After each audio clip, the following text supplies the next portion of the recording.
Hey guys, this video is for the complete watercolor beginner.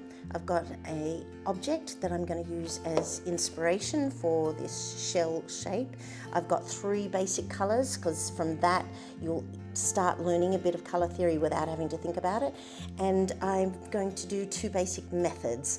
Lots of wet in wet because I love it, and a little bit of wet on dry to start because that's incredibly easy to do. Firstly, limited palette. Blue, red, yellow. Any blue, any red, any yellow. I'm using Phthalo Blue, which permanently lives on my palette. And yeah, I know there's heaps of other colours there, but I've been doing this a really long time, and so I understand how those colours mix together. But if you're a complete newbie, 3 colours so that you are limiting your colours, and without trying you are just going to learn stuff. And this is lemon yellow, and again this permanently lives on my palette. Oh, it's very runny, that one. I think I'll just squeeze it all out because I think there's a bit of separation. When that happens to you, when just a watery liquid comes out of your tube and not the colour, it's just the binder. Just mix it back in, not a problem. So what I want to do is start off with those absolute basics. Any brush to get you started will be just fine. So let's start with yellow. Let's play with it first. Let's put down some lovely yellow. This is called wet on dry. Let's get a little more yellow. Let's put it down, still wet on dry. And if you keep going, you get this beautiful dry brush effect. This is quite fabulous for a fence or sand or anything earthy like that. Now let's get water. I have an enormous spray bottle, but any application of water is going to help. You will see instantly that that paint will start to move around. I'm going to wash off my yellow. Dirty water, clean water. That is a staple thing for me to do. Here's some of my blue. This is Phthalo Blue.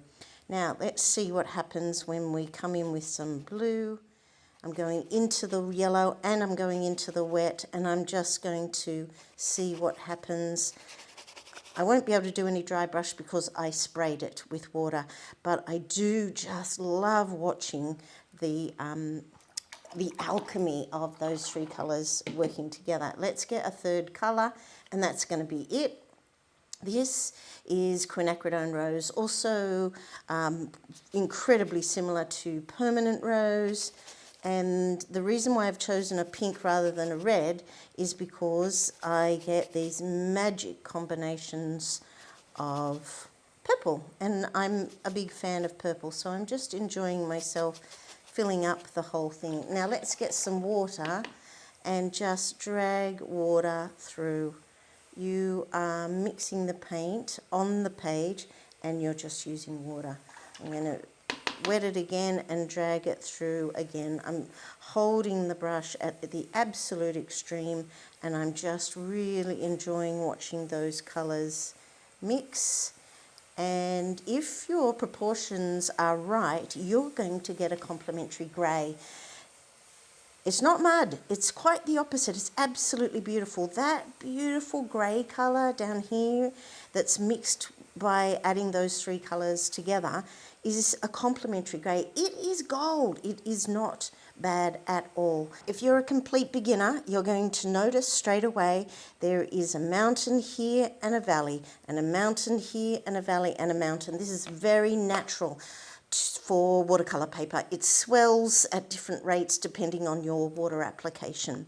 I've got here the foundation of a beautiful background, and all I've used are 3 primaries, but I now know that yellow and blue makes green. I know that the 3 colours together make a beautiful grey. It's a grey that's going to make other colours sing.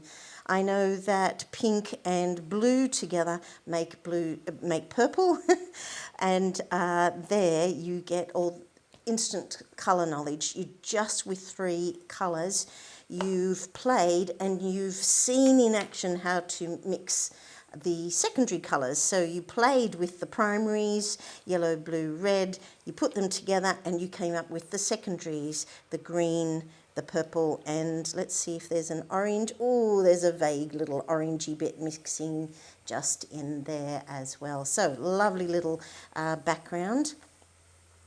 Now, I'm very aware that if you're a complete beginner, if you're like me, then I wanted to create something. I did always enjoy the alchemy and just doing that, so that's really, really cool. But I often wanted to paint an object. So I've got here a shell. I'm not going to draw it because then you'll spend a really long time on that. And that's actually quite a different skill, is learning how to apply pencil and then paint over your pencil. I'm going to just enjoy using this as a stimulus. And I'm going to only use those 3 colours again. I'm going to start by doing the curl. I'm actually going to do it on the right-hand side because if this works out, it'll be a lovely card. And if not, I'll just fill it in and it'll become something else. So I'm looking at this beautiful little round circular shape, and I'm just going to paint some yellow over to there. Bit more water, bit more yellow. Let's make it more intense. I'm dropping thicker yellow into the yellow that was there. Wash that off. Let's get some more pink. And let's make orange. I'm just going to follow that around, and I'm enjoying an object of sorts coming together. Wash it off, dirty water, clean water. And let's go for the blue now. And again, I'll go back to the middle. There's a bit of dry paper there. And I'm just dropping in the colour. Bring this over, and this has a series of stripes like that. So you can see that that is the beginning of a shell, but it's also beautifully playful. I'm just putting water there because I love what that colour is about to do as it brings it down. So it is called watercolour because the water is where you're going to get this incredible alchemy. You're going to get the colour mixing. You can colour mix over here. So let's say I want orange. I get my yellow and my red, and I put the orange on. I'm just going to do some dots to enhance it there.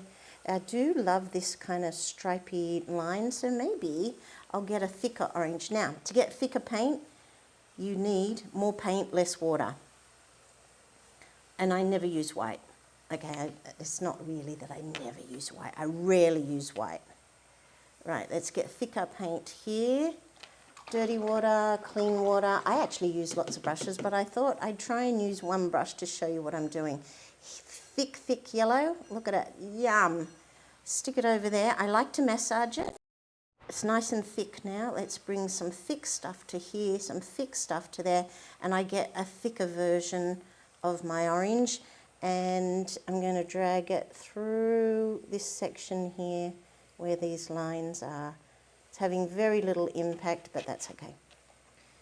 I am just going to play a little bit more with water here. I'm going to make this go over to this side because if this does turn out to be a lovely card, I'm going to have some softness over here. Let's bring some softness there, softness.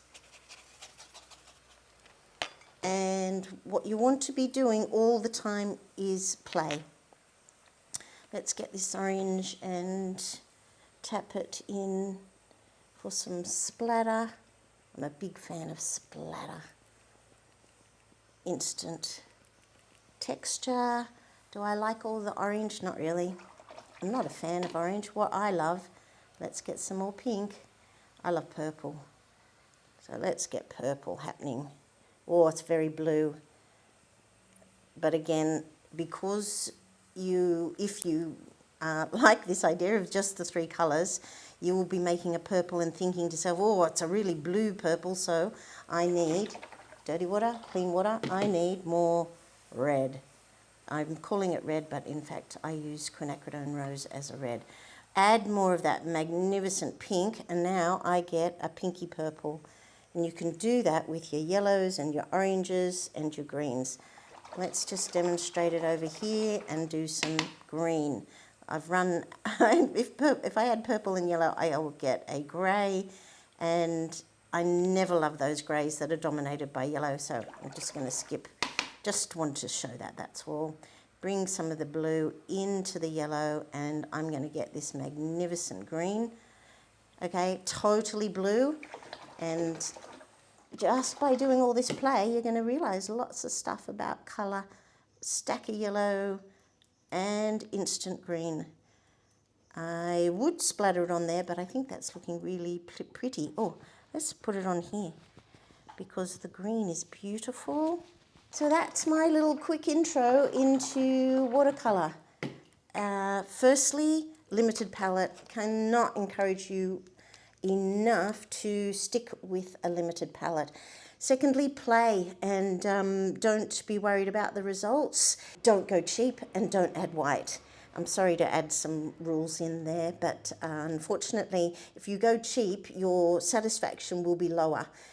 So just in the setup, $100 will really set you up really more than enough, and you'll be able to do months of painting with $100 worth. But don't get any of those super cheap things from like Kmart and Kohl's. Terrible. Your satisfaction will plummet, and when your satisfaction plummets, you don't want to do it again. But these magnificent colours and a bit of water and a bit of play, and you can get something lovely going. Grab an object and use it just as a source of inspiration. And I drove myself nuts in the beginning trying to paint realistic things. Don't, just play and enjoy the beautiful alchemy that only watercolour can give you. So thanks for watching. I hope I've inspired you to get out your paints and have a play.